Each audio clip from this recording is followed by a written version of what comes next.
इसी कंपैरिजन वाला कंपटीशन से हमारे देश की यूथ अनएम्प्लॉयड हो रही है, बेरोजगार हो रही है और हमारे देश के एजुकेशन सिस्टम की मदर सिस्टर हो रही है।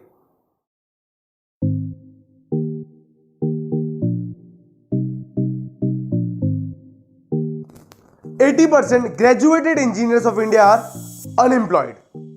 इतना ही नहीं, स्विट्जरलैंड की पूरी पॉपुलेशन से ज्यादा इंडिया में इंजीनियर्स है।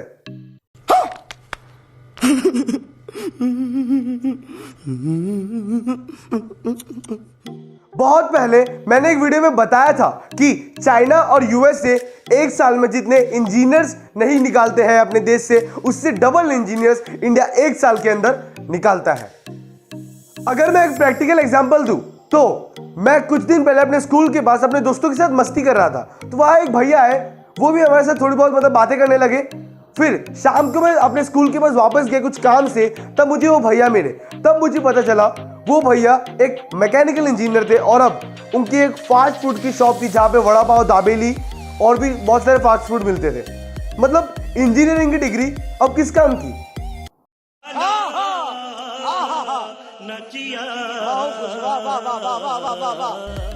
तो ये अनएम्प्लॉयमेंट है किस वजह से? इसका सिंपल सा आंसर है Indian education system. Indian education system में सिर्फ दो चीज की कमी है, पहला है एजुकेशन और दूसरा है सिस्टम।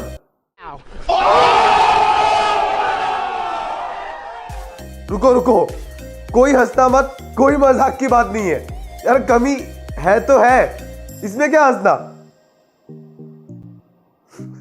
हंसी आ रही, ऑटोमेटिकली आ रही है। इस वीडियो में हम इंडियन एजुकेशन सिस्टम के 5 मेन प्रॉब्लम्स के बारे में बात करेंगे जिससे अनएम्प्लॉयमेंट इंक्रीज हो रही है और प्रैक्टिकल लर्निंग डिक्रीज हो रही है। तो चलिए वीडियो स्टार्ट करते हैं, लेकिन उससे पहले मेरे चैनल फ्यूचर के जर्नलिस्ट को सब्सक्राइब करके बेल आइकन को जरूर प्रेस करिए। तो चलिए वीडियो स्टार्ट करते हैं। Problem number 1, no conceptual learning.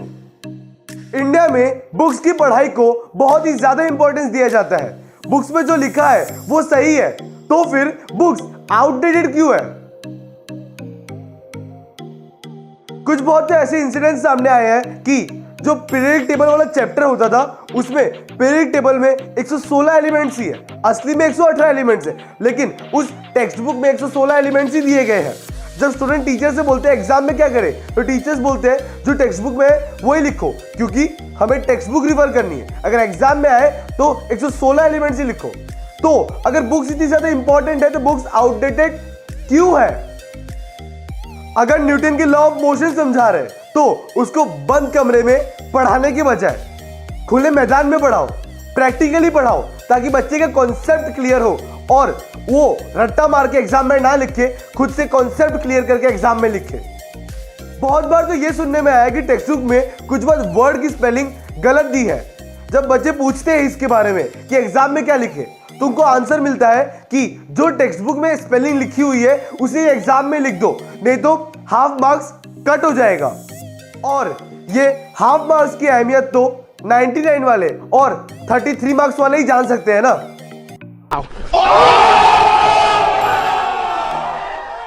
Problem number 2, exam fear mindset. First of all, listen me. Exams are important, but not important than the knowledge. Students exam में पास होने के लिए या फिर मार्क्स इंक्रीज करने के लिए चीटिंग करते हैं, चाहे वो एक बैक बेंचर हो या फिर वो एक रैंकर हो, दोनों लोग चीटिंग करते हैं। एक स्टूडेंट्स की रिपोर्ट के अकॉर्डिंग 64% स्टूडेंट्स ने ये एक्सेप्ट किया है कि उन्होंने अपनी लाइफ में कभी ना कभी चीटिंग की है, और जो बाकी के 36% स्टूडेंट्स हैं वो झूठ बोल रहे हैं।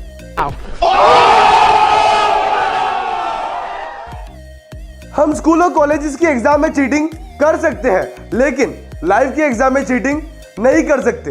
बट ये इंडियन एजुकेशन सिस्टम ऐसा है जिसने स्टूडेंट्स को चीटिंग करने पे मजबूर कर दिया है, क्योंकि इस सिस्टम में स्टूडेंट्स को रट्टा मारना पड़ता है और हर स्टूडेंट की ये कैपेबिलिटी ही नहीं है कि वो रट्टा मार के एग्जाम में पास हो।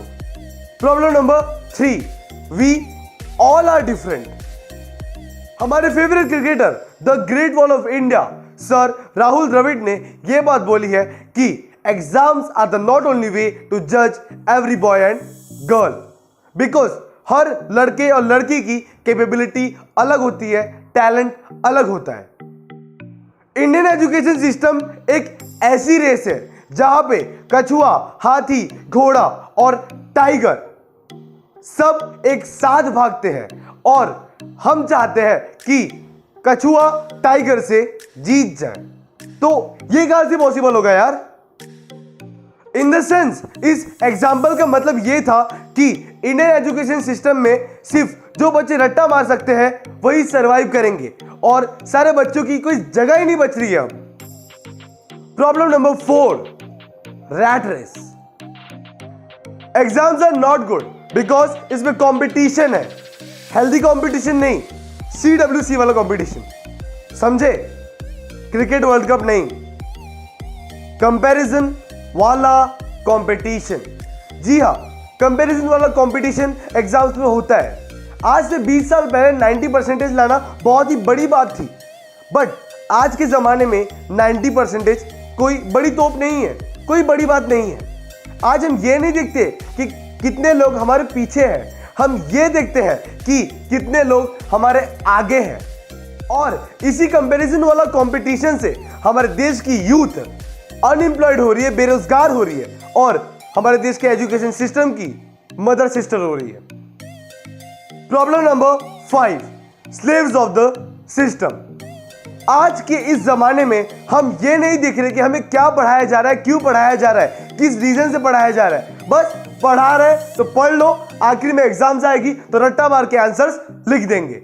ये हमारी आजकल की यूथ की माइंडसेट है और खास करके पेरेंट्स की भी अब यही माइंडसेट हो चुकी है, बिकॉज हमारे देश का सिस्टम ही ऐसा है, एजुकेशन सिस्टम ही ऐसा है, तो क्या होगा आखिर में?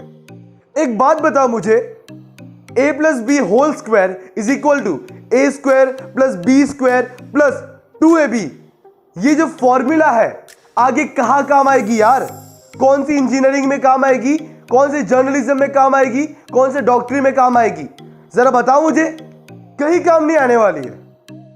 बस हम पढ़ रहे हैं क्योंकि हम इस सिस्टम के स्लेव्स हैं, गुलाम है इस सिस्टम के, इसीलिए पढ़ रहे हैं और एग्जाम में रट्टा मार के लिख रहे हैं। यही काम हो गया है इंडियन एजुकेशन सिस्टम में, जिसमें एजुकेशन भी नहीं है और जिसमें सिस्टम भी नहीं है। और सारी बात छोड़ दो, अब बात करते हैं साइंस, कॉमर्स, आर्ट्स की।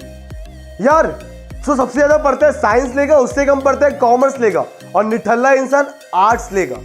मेरे इस साल 10th के बोर्ड्स हुए, उसके बाद जो सुना है ना मैंने साइंस, कॉमर्स, आर्ट्स, उससे पहले मैं सोचता था यार कोई कुछ नहीं बोलने वाला है, बट हजारों लोग बोलते हैं कि ये ले ले बेटा, वो ले ले बेटा।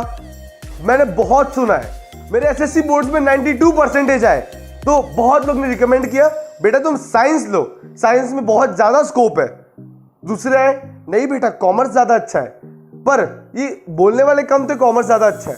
ज्यादा लोग बोलते बेटा 92% ला के तुम कॉमर्स लिए हो। जी हाँ, मैंने कॉमर्स लिया है, तो मुझे बोल रहे थे 92% ला के तुम कॉमर्स लिए हो।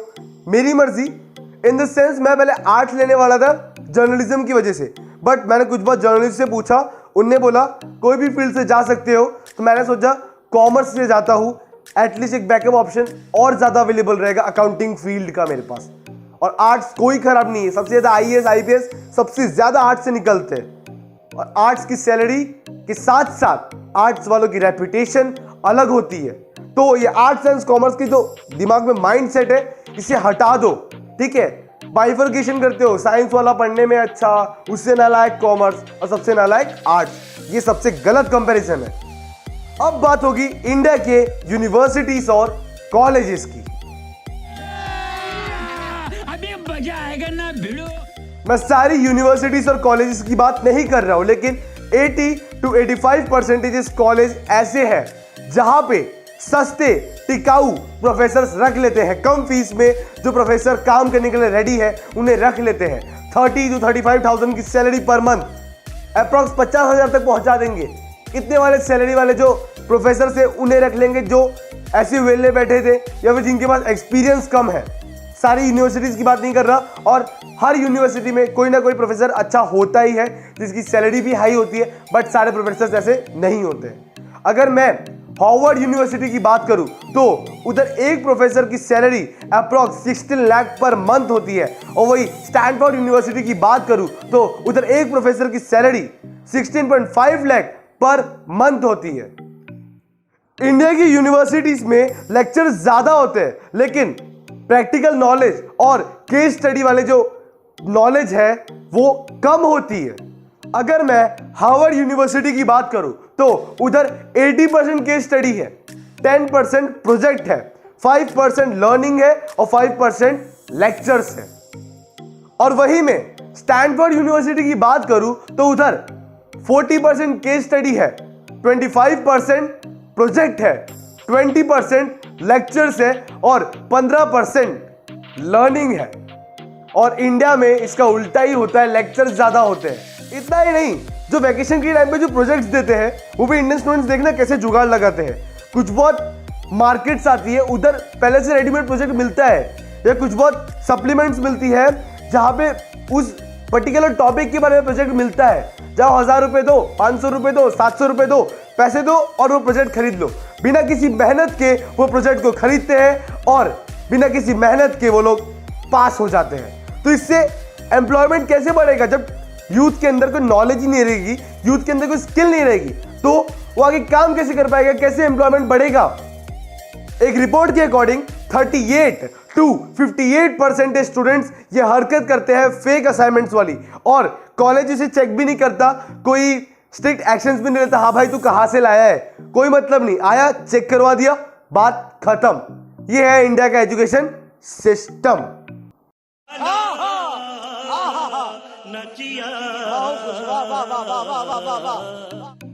बट अब बहुत हो गया है यार, न्यू एजुकेशन पॉलिसी लाए हो लेकिन अभी तक इंप्लीमेंट नहीं करवाई है ऑल ओवर इंडिया में। कब इंप्लीमेंट करवाओगे? जब ये भी 5 साल 10 साल घिस जाएगा, 2030 तक इंप्लीमेंट करवा रहे हो क्या? जल्दी इंप्लीमेंट करवाओ यार। सुनने में आ रहा है न्यू एजुकेशन पॉलिसी 2023 तक पूरी इंप्लीमेंट हो जाएगी। एक ही साल बचा है ना, देखते हैं। चलिए, एक साल बाद वापस वीडियो इसी टॉपिक पे आएगी। अगर न्यू एजुकेशन पॉलिसी नहीं आई तो अपने एक साल बाद वापस ये वाले टॉपिक पे वीडियो आएगी न्यू एजुकेशन पॉलिसी वाले पे। तब अपने देखेंगे कि भाई 2023 वाले बैच में आई न्यू एजुकेशन पॉलिसी, जितने रूल्स एंड रेगुलेशंस थे वो आए, क्योंकि इतना घिसा पिटा सिस्टम हो चुका है ना ये इंडियन एजुकेशन, जिसमें मैंने बताया एजुकेशन भी नहीं है और सिस्टम भी नहीं है, बस इंडियन है। ये है हमारा इंडियन एजुकेशन सिस्टम। इंडिया के लिए ऐसे टॉपिक्स पे वीडियो बनाना ये मेरा मोटिव है।